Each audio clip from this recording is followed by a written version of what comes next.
কিতাবে আলোচনা শুরু করি কেমন? স্ক্রিন যতটুকু দেখা যাচ্ছে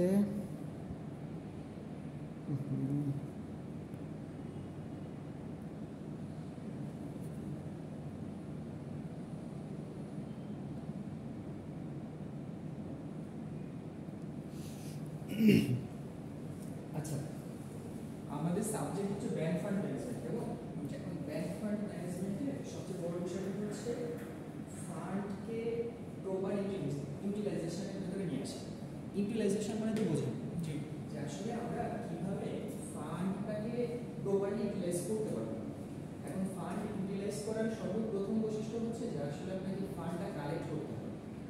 এখন দেখুন ফার্স্ট চ্যাপ্টারে আমাদের কিছু বিষয় আছে, যেমন ব্যাংক কোথা থেকে আসতেছে, টাইপস অফ ব্যাংকস, বর্তমান ব্যাংকের অবস্থা কেমন, বিভিন্ন টার্মিনোলজি কিভাবে আসছে, ব্যাংকিং সিস্টেম বাংলাদেশে কেমন, আর ম্যানেজমেন্ট অফ কমার্শিয়াল ব্যাংকস, আর রেশনাল অফ ইনক্রিজিং ইম্পর্টেন্স আছে, এখানে অনেক কিছু আছে। তো আমরা একটু বেসমেন্টটা যদি সহজ ভাষায় একটু আউটলাইন করি তাহলে বিষয়গুলো আসলে এরকম আসবে। সর্বপ্রথম যেটা আসে সেটা হলো রিফ্লেকশন কোথায় আছে, এখানে ওইখানে হচ্ছে, এখানে হ্যাঁ ওইখানে হচ্ছে, এখানে এখানে হ্যাঁ ওইখানেও আছে, রাইট, এখানে এখানে ফ্রি আছে। আমরা যদি হিসাব করি আজকে হচ্ছে 2 না 3 তারিখ আছে, 3 তারিখ, 3 এটা হচ্ছে 5 ওইখানে আর একটু বাম দিয়ে শুরু করেন তাহলে দেখা যাবে। এখানে এখানে দেখা যাচ্ছে, ওইটা দেখা যাচ্ছে, ওইটা দেখা যাচ্ছে। স্টার দিয়েছেন যেখানে, হ্যাঁ এখানে রিফ্লেক্ট করতেছে, এখানে ফ্রি আছে, কিন্তু আবার ওইটার সামনে এই রিফ্লেকশন চলে আসতেছে পিছন থেকে। একদম লেফট সাইডে দেখেন তাহলে দেখা যাবে, হ্যাঁ এখানে, হ্যাঁ এখানে লিখলে দেখা যাবে। আচ্ছা আচ্ছা, এটা হচ্ছে আমাদের ব্যাংক ফান্ড ম্যানেজমেন্ট। এখন সর্বপ্রথম আমাদের ফার্স্ট চ্যাপ্টারে আসলে ফান্ডের বিষয় নিয়ে আমরা মোটামুটি আলোচনা করছিলাম। তো ফান্ডের সবচেয়ে বড় বিষয়টা হচ্ছে ফান্ড কালেকশন।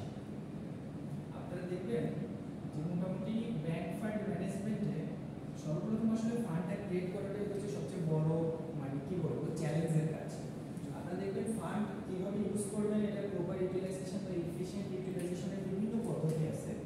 যে আসলে ফান্ডটা পেয়েছেন এটাকে আসলে কতটা আপনি এফিশিয়েন্ট ভাবে ইউজ করতে পারতেছেন, কেমন?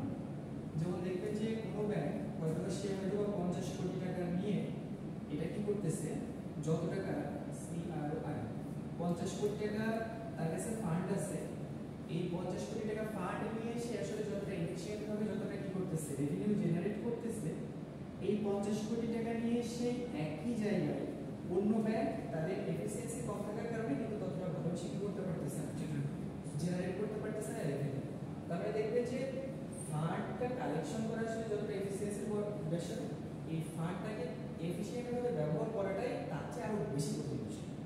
তার মানে ওই যে একটা ছোট একটা প্রবাদ আছে না, যে স্বাধীনতা অর্জন হচ্ছে স্বাধীনতা রক্ষা করা কঠিন। এই ফান্ড কালেকশন করা অবশ্যই অনেক টাফ ইস্যু, কারণ ব্যাংক তো সবসময় ধার করা অর্থের ধারক। এই ধার করা অর্থটা তার মানে বাজারের যে বর্তমান স্রোত, এই স্রোতের বিপরীতে আপনাকে তত দূর যেতে হবে, এই স্রোতের বিপরীতে আপনার গতি যত বেশি আপনার রেভিনিউ তত বেশি। তার মানে হচ্ছে আপনি যে ফান্ডটা কালেক্ট করতেছেন এই ফান্ডটা আপনি যত এফিশিয়েন্ট ভাবে ব্যবহার করতে পারবেন আপনার রেভিনিউ কিন্তু ততটা বেশি আসবে। এখন এই যে ফান্ড কালেকশনটা, এই ফান্ড কালেকশনের যাবতীয় প্রসিডিউর কিন্তু আমাদের বইতে নাই, বুঝতে পারছেন? কিন্তু আমাদের সাবজেক্ট কিন্তু ফান্ড ম্যানেজমেন্ট। জি, এই ফান্ড এবং এটা হচ্ছে ম্যানেজমেন্ট। ব্যাংকের বিষয় তো আমরা সবাই জানি, এটা একটা জিনিস দেখবেন কি আমাদের এই সাবজেক্টের মূল বিষয় হচ্ছে এই দুটো জিনিস, fund management. Fund management. Bank ছাড়াও আমাদের কিন্তু অনেক প্রতিষ্ঠান আছে যারা কিন্তু ফান্ড ম্যানেজমেন্ট করে, ইনভেস্ট করে, সেটার সাথে জড়িত। আর এটার সাথে আমরা যে ব্যাংকটাকে যদি রাখি, এটা মনে করেন যে আপনার জিনিসগত ভাবে ব্যাংকের হচ্ছে কি একটা ফর্মাল স্ট্রাকচারে যাচ্ছে, কিন্তু এটা ছাড়া অন্যান্য যে প্রতিষ্ঠানগুলো আছে যারা ফান্ড ম্যানেজমেন্ট করে কাজ করে ওদের স্ট্রাকচারে দেখবেন একই, ওরাও কিন্তু দেখবেন এরকম একইভাবে কাজ করে, একইভাবে ফান্ড কালেক্ট করে, একইভাবে ইনভেস্টমেন্ট করে কাজ করে। কিন্তু ব্যাংকের ভিতরে আসে ব্যাংকের যে কোম্পানিস অ্যাক্ট আছে, banking companies act 1994, companies act আর banking companies act. Banking companies act হচ্ছে কত সালে? 94। আর হচ্ছে কোম্পানিস অ্যাক্ট কত সালে? 91। দুইটা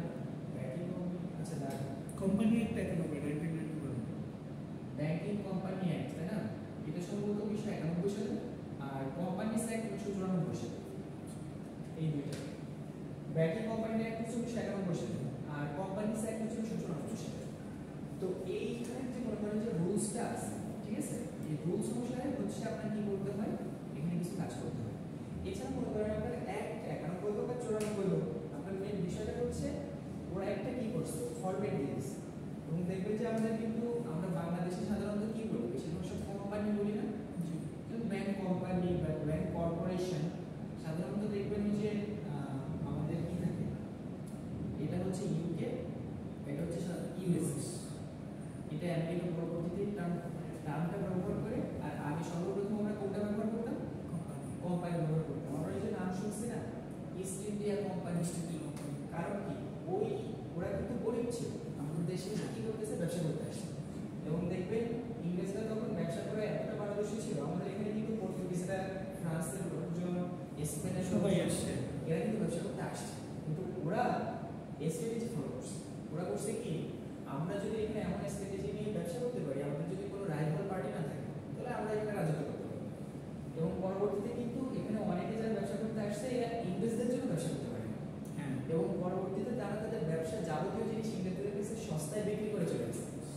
তো যখন এরকম প্রতিপক্ষ বাজারে নাই, তখন কিন্তু তারা একদিক থেকে পুরো স্বাধীন যে আমরা যদি যে কোনো প্রোডাক্ট বা আমাদের যে কোনো সার্ভিস তার থেকে 100 টাকা বাড়িয়ে দিই, আমাদের এই সার্ভিস তার 100 টাকা নিতে বাধ্য, যেহেতু আমাদের রাইভাল পার্টি। এবং এইখান থেকেই দেখবেন পরবর্তীতে কিন্তু বাংলার নবাবকে কি করা, বাংলার নবাবের খাজনা ফাঁকি দেওয়া, খাজনা দিতে অসম্মতি জানানো বা অবাধ্যতা করার সুযোগটা এখান থেকে আসছে। বুঝতে পারছেন?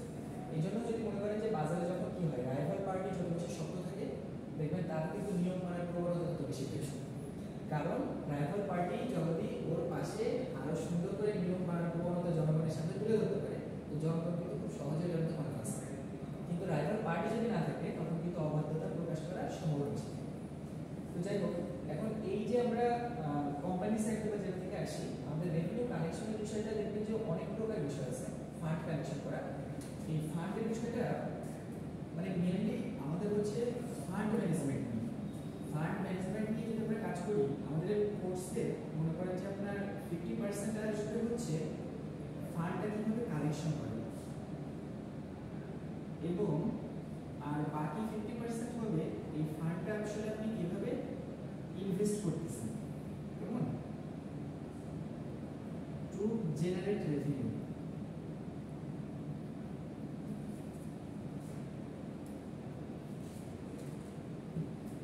এখন একটা জিনিস লক্ষ্য করেন, আমাদের যে সরকারি ব্যাংকগুলো আছে, সরকারি ব্যাংকগুলোতে দেখবেন যে প্রচুর হচ্ছে ডিফল্ট লোনের মাত্রা বেড়ে গেছে। এই ডিফল্ট লোনের মাত্রা বেড়ে যাওয়ার প্রধান কারণ হচ্ছে আমাদের যে কোলাটেরাল আছে না, কোলাটেরাল মানে হচ্ছে জামানত। এই কোলাটেরাল ফ্রি লোন, এটা হচ্ছে মূল কারণ। মনে করেন আপনি একজনকে লোন দিবেন, তো লোন দেওয়ার ক্ষেত্রে শক্ত এভিডেন্স বা ওই লোন দেওয়ার ক্ষেত্রে সবচেয়ে শক্ত অবস্থানটা হলো আপনার এই কোলাটেরালটা কতটা স্ট্রং। আপনার এই কোলাটেরালটা যতটা স্ট্রং হবে, মানে জামানতটা যত স্ট্রং হবে, আপনার এই লোনের এফিসিয়েন্সিটা তত বাড়বে। যদি মনে করেন আপনি কাউকে লোন দিচ্ছেন বাড়ি করার জন্য, হয়তো 10 কোটি টাকা লোন দিলেন, এখন ওই বাড়ির যে যাবতীয় কাগজপাতি সেটা এবং জমির কাগজপাতি সব আপনার কাছে রেখে দিন। সে লোন নিল 10 কোটি টাকা নিয়ে, বাড়ি করলো 2 বছর ধরে, তার 3 বছর পরে সে আর টাকা দেবে না। এখন 3 বছর পরে সে যদি টাকা নাও দেয়, তাহলে কিন্তু আপনার সমস্যা নেই। কারণ হচ্ছে আপনি ওই 10 কোটি টাকা দিয়ে যে বাড়িটা বানাইছে, ওই জমি সহ ওই বাড়িটার দাম তখন মিনিমাম 20 কোটি টাকা। তার মানে পরবর্তীতে আপনার কাছে যেহেতু ডকুমেন্ট আছে এবং লোনের শর্তে আছে, সে যদি পুরো 5 বছর বা 7 বছর পরে টাকা না দেয়, তাহলে বাড়িটা আপনি কি করবেন, তখন দিয়ে দিবেন এবং বাড়িটা আপনি সেল করতে পারবেন।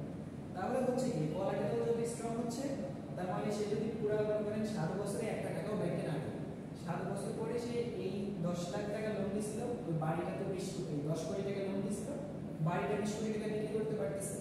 তো তাহলে কি হচ্ছে, তার পুরোপুরি লাভ হয়ে যাচ্ছে। এখন সরকারি ব্যাংকগুলো করছে কি, এই কোলাটেরাল দিছে ভুল।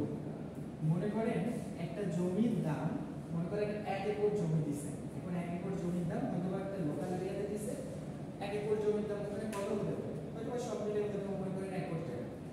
এখন দেখা যাচ্ছে ওই 1 কোটি টাকার জমির দামের বিপরীতে তাকে হয়তো লোন দিছে 50 কোটি টাকা। এখন জিনিস 50 কোটি টাকা সেল করতে পারে, ওকে আপনারা যদি ওই জিনিসের প্রতি কোনো তার কি থাকবে দরকার থাকবে। এখন ব্যাংক যখন মনে করেন সরকারি ব্যাংকগুলো গেছে যে এই টাকা তো 50 কোটি টাকা আমি লোন দিয়েছিলাম, কোন জিনিসের উপর ভিত্তি করে দিয়েছি, তখন দেখতেছে যে যে জিনিসের উপর ভিত্তি করে দিয়েছিলাম ওই জিনিসের মালিকানা ছেড়েও দেয়, তাও আমাদের মিনিমাম 90% লস হয়ে যাচ্ছে। এবং যত মানে ডিফল্ট লোন আছে এই লোনের মূল কারণ হচ্ছে উইক কোলাটেরাল, এবং এই উইক কোলাটেরালের জন্য দেখবেন এই একটা পয়েন্ট ব্যবহার করে আমাদের ব্যাংকিং ব্যবস্থায় প্রায় গত 7-8 বছর আগে মানে পুরা অনেক টাকা মনে করেন এখানে কি হয়েছে আপনার বেড়ে গেছে। কারণ হচ্ছে কি আমরা 1 লাখ টাকার জিনিসের বিপরীতে 5 কোটি টাকা লোন দিয়েছি, পরবর্তীতে যদি আমরা লোন কালেক্ট করতে যাই কাগজপত্র অনুসারে যদি ব্যাংকের কাছেও যায় তখন বলবে আমার কোলাটেরাল যেটা আছে আপনি আমার কোলাটেরাল বুঝে নেন। এখন ব্যাংক যদি কোলাটেরাল বুঝেও নেয় তাও তো লস, মানে কি হচ্ছে লস হয়ে যাচ্ছে না।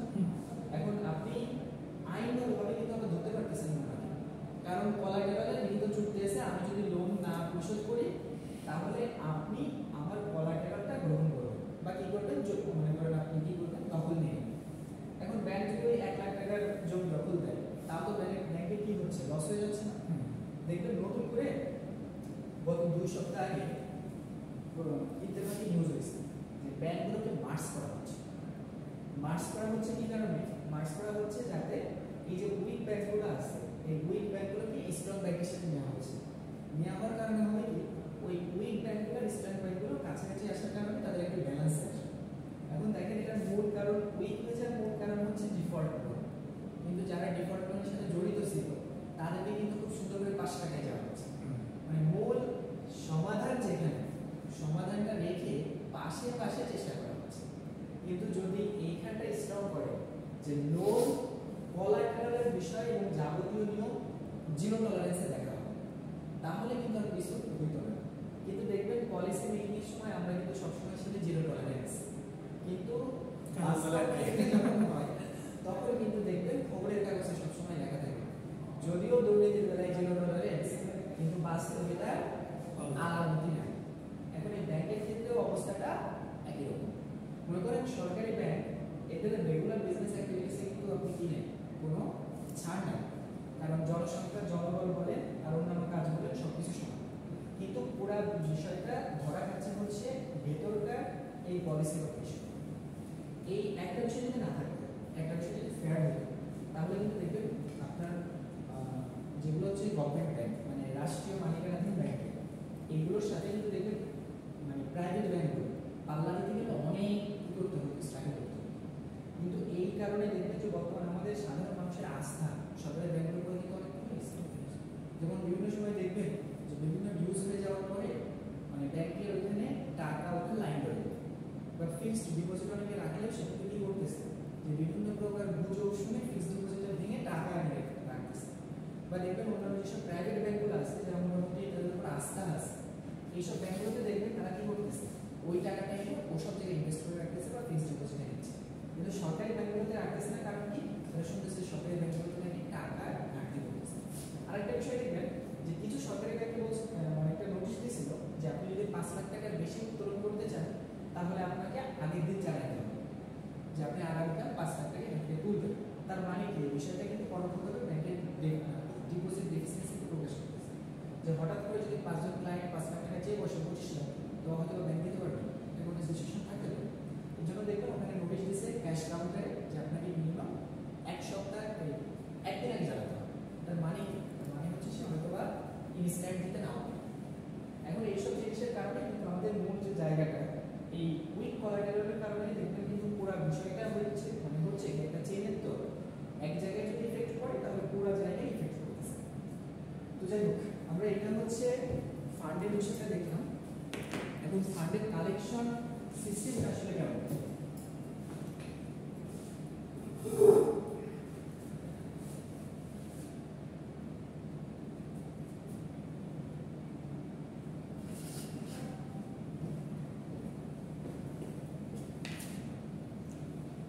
ফান্ডের কালেকশন এবং হচ্ছে ফান্ড ইউটিলাইজেশন। দেখবেন আমাদের ফান্ড যখন আমরা কালেক্ট করি, এটা সাধারণত দেখবেন ব্যাংক যখন প্রাথমিক অবস্থায় যখন একটা ব্যাংক যাত্রা শুরু করে, তখন আগে ছিল হচ্ছে 400 কোটি টাকা পরিশোধিত মূলধন দিয়ে যাত্রা শুরু করতে হবে।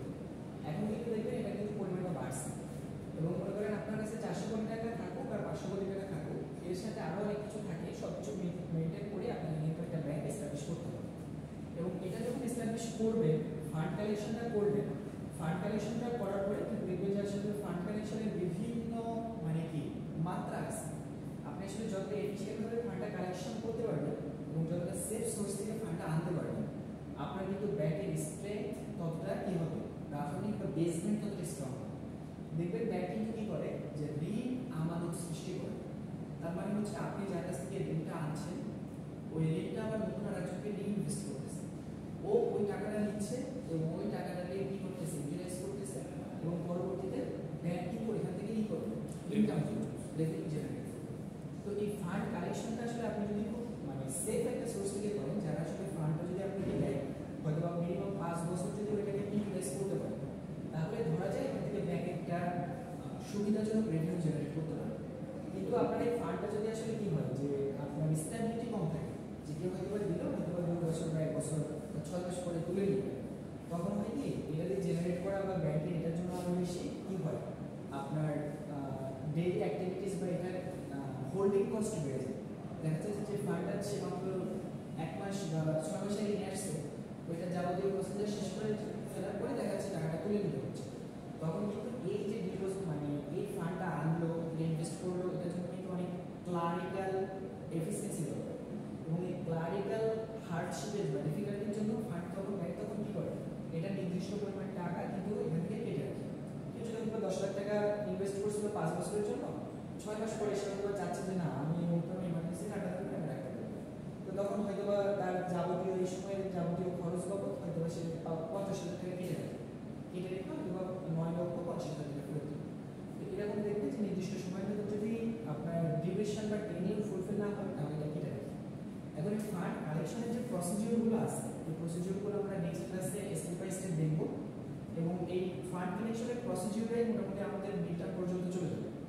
এবং এই ফান্ডের ইউটিলাইজেশন প্রসিডিউর যেগুলো আছে, যে আসলে ফান্ডটা আমরা কতটা এফিশিয়েন্টভাবে ইউটিলাইজ করতে পারি, এটা নিয়ে আমরা মিডটার্মের পরে ফাইনাল পর্যন্ত দেখানো যাবে। তো এইখানে দেখবেন এখানে কিন্তু আমরা সিস্টেমেটিক্যালি বইতে আসলে কি বইতে চ্যাপ্টার ওয়াইজ ফ্লো চার্টে আলোচনা করি। আমরা করবো কি প্রত্যেকটা জায়গা থেকে যেটা যেটা দরকার আমরা ওইটা দেখে নিই, ঠিক আছে? এটা কিন্তু বইটা আমি আপনাদেরকে হচ্ছে কি রেফারেন্স দিয়ে দিব, আপনার রেফারেন্স থেকে বইটা কালেক্ট করবেন, আর তারপরে আমরা যে কোনো জায়গা থেকে যতটুকু যেখান থেকে যে পয়েন্টটা দরকার ওই পয়েন্টটা ডিসকাস করব, ঠিক আছে? তো যাই হোক আজকে